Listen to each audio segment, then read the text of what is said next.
Saya Aulianisa Fitri dari kelompok 1 akan menjelaskan profil Latanza Bouquet. Latanza Bouquet merupakan UMKM yang bergerak di bidang industri kreatif dengan fokus pada pembuatan berbagai jenis buket untuk kebutuhan hadiah dan perayaan. Produk yang ditawarkan yaitu yang pertama ada buket bunga segar atau fresh flower, yang kedua buket uang, buket satin, buket hampers, dan buket jajanan. Target pasarnya yaitu mahasiswa dan masyarakat umum. Produk unggulannya yaitu buket uang. Assalamualaikum warahmatullahi wabarakatuh. Perkenalkan, nama saya Adi Ikam Ramadhani. Di sini saya akan menjelaskan tentang proses produksi, yang mana ada 7 proses.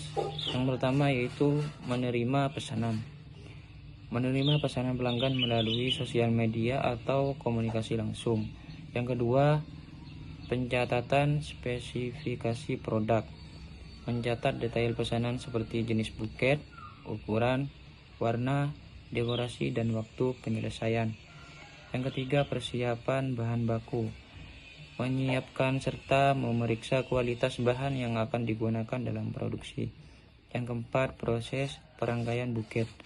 Merangkai seluruh bahan sesuai desain dan permintaan pelanggan. Dan selanjutnya, tahap finishing. Melakukan perapian, penambahan dekorasi, dan pengemasan produk. Yang keenam, pemeriksaan kualitas. Memastikan produk sesuai pesanan dan mematuhi standar kualitas yang ditetapkan. Dan yang terakhir, penyerahan produk. Menyerahkan atau mengirim produk kepada pelanggan dalam kondisi baik dan siap digunakan. Sekian dari saya. Assalamualaikum warahmatullahi wabarakatuh. Baik, selanjutnya yaitu hasil audit kualitas produk. Nah, pada slide ini ditampilkanlah hasil audit kualitas produk dari proses produksi Latanza Bouquet sebanyak 200 buket yang diamati selama 20 hari. Nah, dari hasil pengamatan tersebut ditemukanlah total produksinya kan sebanyak 200 buket. Terus produk cacatnya sebanyak 46 buket. Jadi, rata-rata tingkat cacatnya itu sebesar 23%.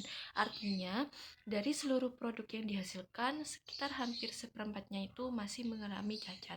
Nah, terus diagram donat di sebelah kanannya itu menunjukkan perbandingan antara produk baik dan juga produk yang cacat atau produk yang tidak baik.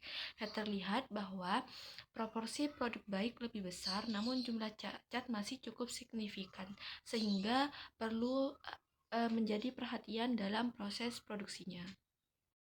Selanjutnya yaitu analisis peta kendali atau P-chart. Nah, pada slide ini dilakukanlah analisis menggunakan peta kendali untuk melihat stabilitas proses produksinya. Dari hasil perhitungannya itu menunjukkan bahwa CL-nya itu 0,230, UCL-nya 0,319, dan LCL-nya 0,141. Nah, dari grafik P-chart-nya yang ditampilkan terlihat bahwa sebagian besar titiknya itu berada dalam batas kendali. Namun, terdapat satu titik yang melewati batas UCL, yaitu pada pengamatan ke-10.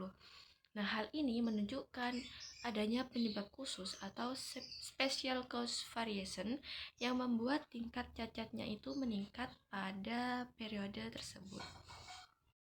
Jadi yang terakhir, dilakukanlah analisis kapabilitas proses untuk melihat kemampuan proses produksinya dalam memenuhi standar kualitas. Nah, dari hasil perhitungannya menunjukkan bahwa CP itu ditemukan 2,240 dan CPK 1,456. Nah, nilai CP dan CPK yang lebih besar dari satu ini menunjukkan bahwa proses produksinya ini sebenarnya sudah mampu dan sangat potensial untuk menghasilkan produk sesuai kualitas sesuai standar kualitasnya. Namun, perbedaan antara CP dan juga CPK ini menunjukkan bahwa masih terdapat sedikit ketidaksimetrian proses atau adanya variasi yang perlu dikendalikan agar kualitasnya itu lebih konsisten. Jadi, kesimpulannya, proses produksi ini sudah tergolong capable, tetapi masih perlu perbaikan untuk mengurangi variasi dan juga menurunkan tingkat cacatnya. Mungkin itu saja. Baik, di sini saya akan melanjutkan pembahasan yang terakhir adalah mengenai perancangan strategi inovatif. Di sini ada 3. Yang pertama mengenai voice of customer. Adalah buket lebih awet, lem tidak mudah lepas, bunga tetap segar, kemasan lebih rapi, pengiriman lebih aman, dan desain lebih variatif. Yang kedua mengenai hasil quality function development atau QFD. Di sini ada bunga segar berkualitas, lem premium, SOP quality control, kemasan premium, dan sistem packing aman.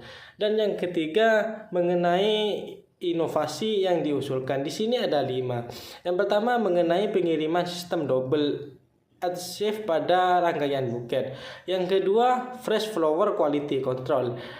Yang ketiga premium protective packing. Dan yang keempat quality control checklist sebelum pengiriman. Dan yang terakhir sistem informasi pemesanan yang lebih transparan. Selanjutnya mengenai kesesuaian regulasi. Di sini ada 2. Yang pertama ISO 9001.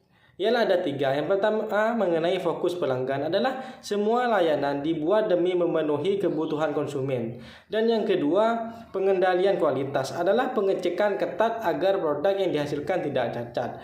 Dan yang ketiga perbaikan berkelanjutan adalah terus memperbaiki sistem kerja agar semakin efisien. Dan yang kedua mengenai sertifikasi halal. Di sini ada 3 juga. Yang pertama mengenai transparansi transaksi adalah kejelasan harga dan akad tanpa ada biaya yang tersembunyi.